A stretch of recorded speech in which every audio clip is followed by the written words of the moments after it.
Hello, this is Run the Numbers. My name is Jason. We're doing a video here, part of our warm-up series. It's a video also part of our 100 video challenge, where we're doing 100 videos in 100 days. It's a way to get a whole lot of content out there that can help you on your personal finance journey. We're on the go. It's a little bit kind of wet and stormy of sorts in Los Angeles, but we're out nonetheless. So yeah, road noise might be a little bit worse today, but hopefully you can hear me as we'll do something of a follow-up. Yeah, today is a follow-up video.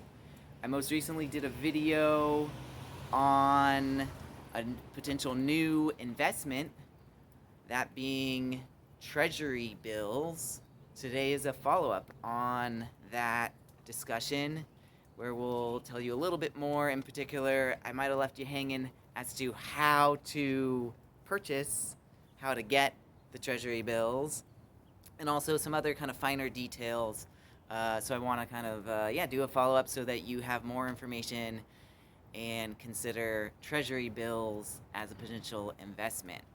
So yeah, let's go. We're on the move. Let's jump right into it. So I mentioned about Treasury bills, and I might have confused some of you. I want to first just be super clear that Treasury bills are the marketable securities from the Treasury. So that is, it's offered from the United States government. So I've mentioned a bit about in the previous video. Again, link in the description of that video of potential investment, Treasury bills. Go find that, watch that, and enjoy it. But I mentioned about how the things I was looking for, it being the right risk profile, being safe, as I said, backed by the government, by the United States of America. And I mentioned about the time duration being on the shorter side of the time horizon. And I mentioned about how I'm willing to give up the elements of liquidity. You do need to hold the T-bill all the way to its maturity. So it is in essence locked in of sorts. For all these I mentioned, I might have provided this amount of info, but left it a little bit confusing as to how maybe T-bills differ from some of the other offerings from the Treasury. Kind of similar to here is there are Treasury notes and there are Treasury bonds, and there are a couple of key distinctions. So let me just quickly break that down so that we avoid any confusion. One, Treasury notes have something, are kind of notable, are best known because their duration to hold is a little bit longer term compared to T-bills. T-bills, as I mentioned, you could hold something like a 4-week, an 8-week, a 13-week, a 17-week, and a 26-week and a 52-week. Now, Treasury notes kind of take over at that point in terms of longer duration, in that you can get maybe a 2-year and onward. So it kind of takes over from 2 years and upward of a longer time horizon. And then even longer than that, your Treasury bonds take over. They're typically a 30-year, 30 years, but they do offer some 20 years. But most commonly, your Treasury bonds are 30 years. Okay, the other key distinction in this category is something to mention as to what kind of some of the mechanics. Treasury bills, you purchase them with something of a discount rate baked in. So that is to say, if there's somewhere of like what I'm looking at, 5.4%, but let's just use nice and easy numbers. Let's say 5%. So if you're gonna purchase $1,000 worth, and 5%, so it's gonna be $50 off. You're gonna pay that 900 sorry, $950 worth of the amount of T-bills. You're going to pay for these T-bills in the 950 amount.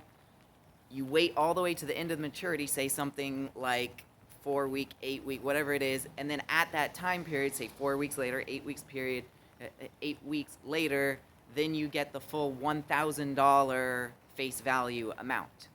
So a little bit different of kind of like how you go about and when the money comes through. Now that's compared to something of Treasury notes, where every 6 months you get that coupon payment, you get the earned interest kind of added into the value of the bond, and then eventually, yeah, you could, if you want, hold that T note, hold the bond. If you're looking at Treasury bonds, you could do all that, where you could hold it all the way to maturity, or you could look at other options as to not hold it all the way to maturity and try to sell it prior. All right, it's raining a little bit hard, so I want to maybe jump into a little bit of some other details. And now that we've made these distinctions, one key detail about why I've been interested in T-bills is that a key thing I left out is that the amount of taxes is a little bit different from other investments. That being, you don't face state taxes on the gains of T-bills in particular. Actually, I don't know if that applies to other Treasury securities as well, so I'll kind of leave that as yet to be determined. But I know for a fact, since I've been looking into Treasury bills, that Treasury bills, you don't pay the state taxes. So if you're in a tax bracket where you're going to get, say, in the state of California, all the way up to something like 13%, that's quite significant. So if you want to kind of, bake that into what that could mean in terms of the APY, the annual percentage yield, you could kind of think of it like you're getting an extra, 10% on top, maybe on average. I would say a typical thing is just use some easy numbers here and say 10%, because maybe you're not in that top tax bracket, but maybe you're going to be earning something. So let's just, for numbers here, say something like 10%. So if you're looking at a 5.4 percent, without factoring in the tax savings, and then you do put in, that extra 10%, that might round you up closer to something like a 6% effective APY. In fact, when I initially started to talk around about, potential investments to some friends, and someone mentioned, I'm into T-bills, I'm getting nearly a 6%. And I was like, what are you talking about? And I looked it up online, and I still didn't see a 6% number. And they're like, I'm factoring in. And they kind of walked me through this. So now I'm doing that for you, that you can kind of think of it like a 6% actual APY, or close to it. Maybe like a 5.9 in that ballpark APY. So that's pretty great. So I want to, of course, mention that to you. That could definitely push you into the camp of now strongly considering the T-bills for this reason. So glad to mention that. And the other thing I want to mention is, as I promised earlier in this video, that I got to tell you how to purchase the T-bills, or for that matter, any of the offerings from the Treasury. Treasury notes, Treasury bonds, whatever it may be. So yes, you could go and purchase them through your bank or through some brokerage or some institution where they kind of are a intermediary. They'll kind of purchase it for you. That is something you could do. I find that the best thing for you to do, my recommendation, is to actually use the Treasury Direct website. That's TreasuryDirect.gov. It used to be really tough and not a great experience to use Treasury Direct. They've made it a lot better.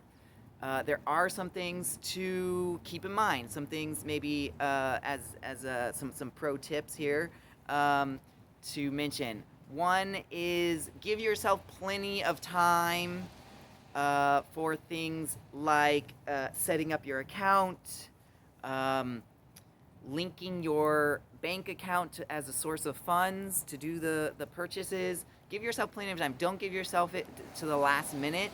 So if you're wanting these T-bills, yes, they offer them every week. There's an auction every week for you to get in. But if you're wanting to kind of pounce right away, don't leave it to like the day of that auction, the day of when they're or the day of when they're issuing the T-bills. So you want to purchase it a little bit ahead of hand. You want to set things up ahead of hand to make that purchase go through. Another thing is there's plenty of things. This even happened to me just today that you could have some difficulty using the site. You have to remember some security questions. You have to type things in exactly. I couldn't remember for the life of me. It asked for what's your favorite author, or maybe it was your favorite book. I think it was your favorite author. And I couldn't remember if I put in someone's name, the author name with a space, without a space. I couldn't remember just kind of those finer details. So in fact, I tried many times and it locked me out. I actually had to call the sort of customer service to be able to have my account unlocked and to retrieve that information. So you need to kind of plan a little bit ahead, write that stuff down, or take a digital note. I'm gonna email to myself to have it in a digital form, that information, so that in the future I'm not gonna have that amount of trouble. So just, yeah, give yourself a little bit of time ahead, and you should hopefully not have too much trouble with Treasury Direct. All right, so that's the information. Hopefully that clears up a little bit of some possible confusion. It gives you some extra incentive to look at these, say, Treasury bills in particular, knowing that you don't have to pay the state taxes on the gains there. And hopefully with this video, it can tell you, where to go from here is to check out TreasuryDirect.gov as kind of what I find is the easiest way to go about setting up an account and actually making these investments. All right, I'll leave you there. Gotta run.